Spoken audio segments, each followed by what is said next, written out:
Heading over to the Noctua booth here. It's just right behind me. Visit our friends here from Austria.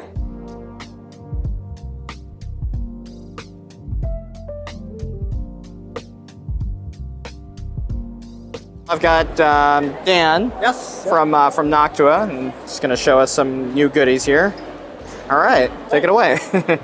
So this is a nice, kind of easy but very efficient way of improving temperatures on AMD's latest platforms. So this is what we call an offset mounting kit.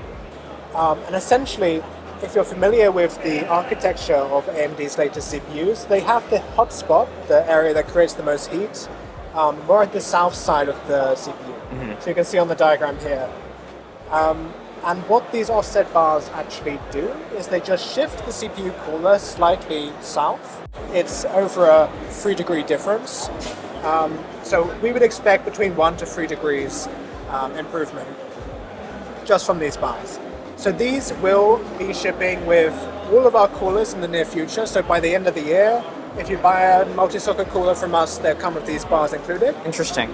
And for anyone who already has a cooler at home, then we will also offer these kits as well. So you'll be able to buy those for a small service charge. How does that impact the, the fitment or the compatibility? Yes. So from our tests, it's generally not an issue. In most cases, there are no compatibility problems. In the event that there are, the bars, if you look, they actually have 2 holes. So we have one which is marked 0 and one which is marked -7. Okay. And so the 0 is the default orientation. I see. And the -7 is the offset.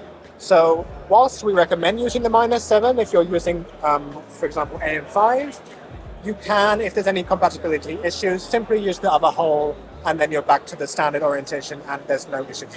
So this is going to be the only bar that ships with the AMD for AMD going forward. It depends a little bit on which cooler. So we have a few. You can see there's a long bar here, there's a short bar here. So depending on which cooler you use, you'll have a slightly different looking bar, but there will only be 1 bar included with each cooler. I see. Oh, they're specific, right? Yeah, exactly. Oh, 2 bars. If you want even more of a bump, you can de-lid. The de-lid kit here takes up the space that the IHS did, so you can air cool your de-lidded Zen 4 CPU.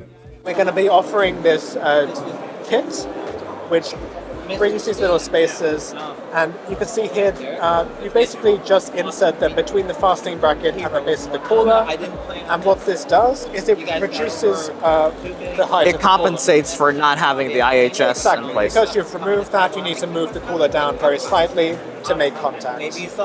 So again, very simple, but for anybody who is de-lidding a CPU, there is now an official option for using your Noctua cooler in that way. So these, again, they'll be available very soon. This is this D15 only, or no? So this is with most coolers. We have two examples here. So the kit comes with everything you need. Basically, it has both the big bar for the coolers, and it has these 2 small ones for the D15. That's 1 on each side in this case. So unlike these ones where you have to get the right one for your cooler, this comes with everything. They're also doing a ratcheting screwdriver in your favorite color schemes. There'll likely be 2 colorways, so the beige with the brown accents and brown with beige accents. This is not, the brown version isn't quite the final version. This will probably also be brown, and this will be a little beige accent, just like we have on the beige one there. So they'll be completely inverted. So yeah, that'll also be coming later this year, sold on his store. And they're strictly all brand, like kind of co-branded.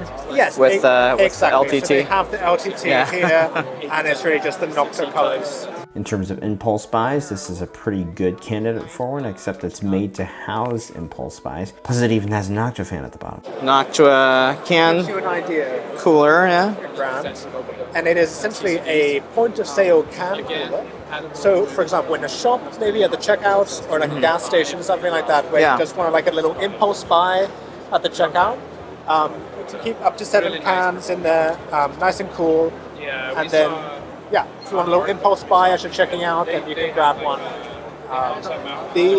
This part here is all customizable, so whatever you want to display, if you want a Coke can, for example. So it's going to come in a Chromax version soon. So we have the D12, the D12L, the D9L, and the L9X65. Yeah. So all these, the D9, D12, all of them got Chromax versions for that. They are all getting the Chromax treatment. They will all be released together probably at the end of, or before the end of the year. Q4? Sometime in Q4. Yeah. Probably September time, I'm guessing, but let's see how things progress, the timeline. Yeah, so for people who want a more stealth option, then there'll be that there as well. Cool. Wow.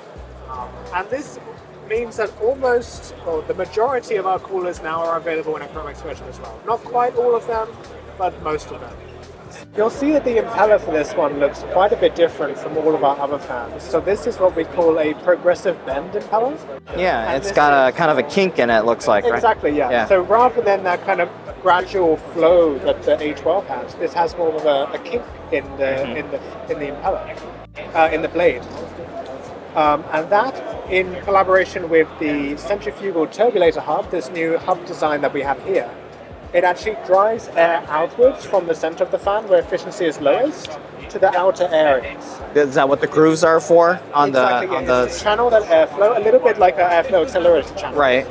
And it channels the airflow outwards, so to the high efficiency outer areas of the impeller. This is one of the key things that it is able to improve the performance as much as it does. When this is not the final? Is this the final, close to the final? So it'll look hopefully like this, we expect. So one thing that you may notice if you look at these two side by side is that the frames are quite a bit different. So this one uses the standard ABS PBT material that all of our fan frames use, and this one uses the Sterox material, the same as what the impeller uses. The LCP. Exactly, the liquid crystal polymer compound. Dan explained the meticulous development process and how that led to a longer development time for the next-gen 140mm fan. But Noctua is in the pursuit of perfection. Okay.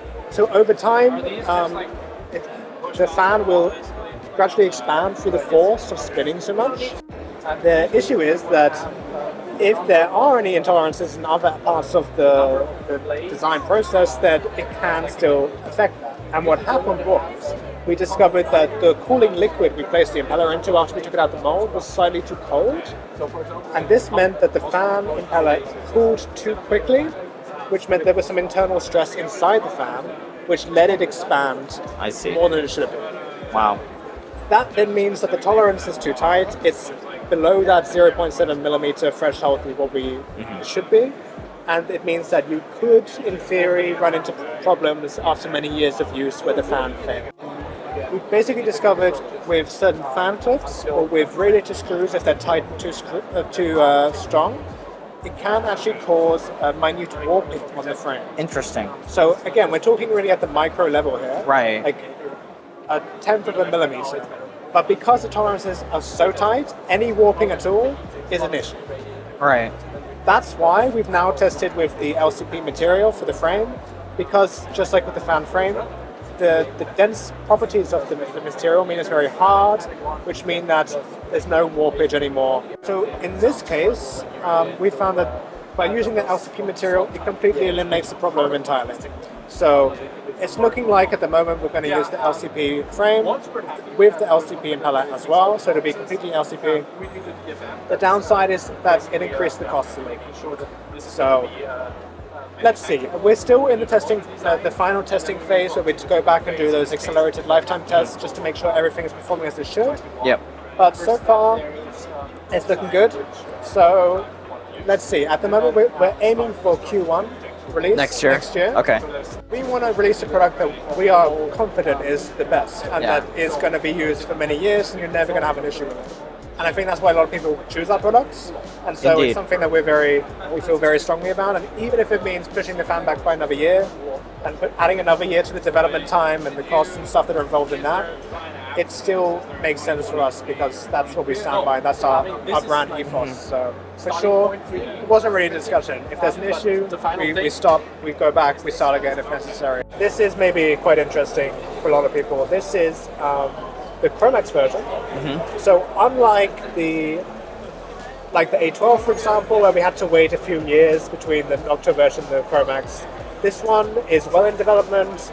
It won't be released straight away, so it will be a few months at least before it's released, but it is coming. It won't be such a big gap. And with the new 140mm fan just around the corner, the D15 Gen 2 is also. It uses our next gen 140mm fans, 2 of them, just the current D15. It has 8 heat pipes, so this is 2 extra compared to the current D15, Right. which is 6 heat pipes. You're running out of space for heat pipes. Yeah, almost. Maybe one more. In addition to the 2 extra heat pipes, it's also going to benefit from a reduced fin pitch, resulting in additional surface area for heat exchange. The delays that we had to the fan meant that we thereby had delays to the cooler because we didn't want to release this without the next gen fans. Actually, we first showed this, I think, back in 2019 when we were here, and since then it's changed actually quite a bit. Like we added an extra heat pipe. It was 7, now it's 8. We claimed that it was only going to be up those really high heat loads that you see the difference in performance between the current D15 and the next gen version. But with these extra optimizations now, we see a pretty good improvement across the board in temperatures. So that's nice. And as a demonstration here, we have a little demo running. So on the left, you have the current D15. The 52 is the temperature of that one. Yep. And next to it here, we have the next gen, which is currently running at about 47.6. Wow. So quite a big... About a 4.5 degree delta or so. This will come with the offset mounting, just like we showed here for AMD. Okay. It will include the 2nd generation NTH2 feather paste rather than the NTH1, which comes with like the D15, for example. It will have Secufirm 2 Plus mounting system that with Torx mounting. Shipped with one of our nice screwdrivers for the Torx mounting. So that'll just about do it for the new products here from Noctua. Big thanks to Dan for taking the time to explain everything to us.